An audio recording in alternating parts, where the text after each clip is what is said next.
I suppose the message of Firecracker is definitely one of watch and feel the forces of your own emotions as they are displayed right there in front of you. It's kind of an open heart surgery in a fabulistic way. Firecracker is a rare movie. It's not going to be like other movies they've seen. The story just fascinated me. It was amazing. And I've been obsessed with circuses and carnivals and oddities and just weird tangled stories. The kind of stories that are sort of illuminating the human condition and centered on a few characters but have a universal kind of appeal. And Firecracker had all of that. And just Steve's whole vision is so complete, his artistic vision. It's a very interesting story, a very different movie in that way. It's surreal. It's more like something you've imagined, something you've dreamed. Quite the train wreck, but a beautiful one to see. I think it was Christmas 1993 when Stephen was home for Christmas from CalArts, and we began talking about the true story around which Firecracker was created. And Stephen had never heard the story before, and he asked about it, and he became intrigued. And then after he finished Pep Squad and began to talk about his next project, Firecracker was always the one that he wanted to do next. We talked about whether to do Firecracker instead of Pep Squad, but both he and I concluded that he really needed to get a film under his belt, and Pep Squad was one that, while black comedy is difficult, it would have been an easier one, a more appropriate one to do first. I enjoy working with my son. We get along good. And so it's been a labor of love, and we've had great fun doing it. I think it's been a very good experience. It's a different way of working than I'm used to in sometimes, you know, because some of the coverage that we're doing and things like this are not, you know, they're not standard, but they're a little bit different than the way I was trained. So for the first week or so, it was a little bit more difficult for me because you go in there and you're going to shoot a scene and then you're going to do certain shots. But Stephen always has this vision, or he's had his vision for about 5 years of how he was going to cut the entire movie together.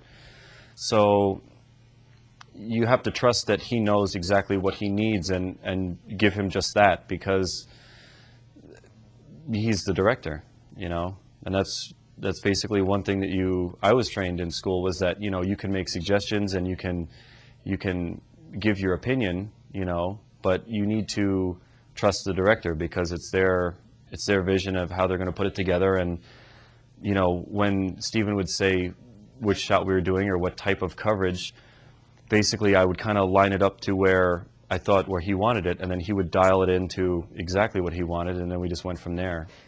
He reminds me of Hitchcock. You know, Hitchcock was very playful, but very exacting. Very playful. Hitchcock was a big toddler. He loved to fool people and trick people. He was great. He was like shrewd, but playing games all the time. Incredible combination. Stephen, if he likes it and he's looking at what he just got and he can't imagine anything better and it's exactly what he would have wanted, and he just says, okay. He doesn't get a cover shot. He doesn't do it again. He doesn't try to get two of them. Because he has it. And it's very interesting because I've sort of never heard of that. I mean, even if they loved it, they get a second one. So it's interesting he'll move along. It's very lighthearted of him. Confident, like someone playing a happy game, you know, something fun, lighthearted that you love. You know, I had the opportunity to get to know him before making this movie, not necessarily personally. I only met him personally once because we live, you know, across the country from each other. But I talked to him a lot on the phone, and he'd send me his storyboards.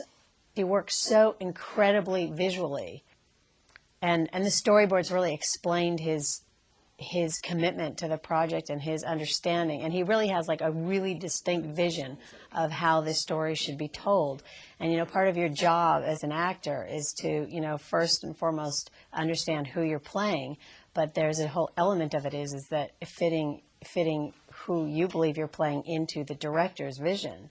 But it's kind of fascinating. It's a very distinct way of storytelling, and in some ways I found it incredibly liberating, because you just thought, well, this is the way he sees it, so how can I make this work? And beyond just being visual, his perception in a lot of areas really run a lot deeper than that. So he's a wealth to, if you get stuck in a situation, he's sort of like a wealth of information to go to.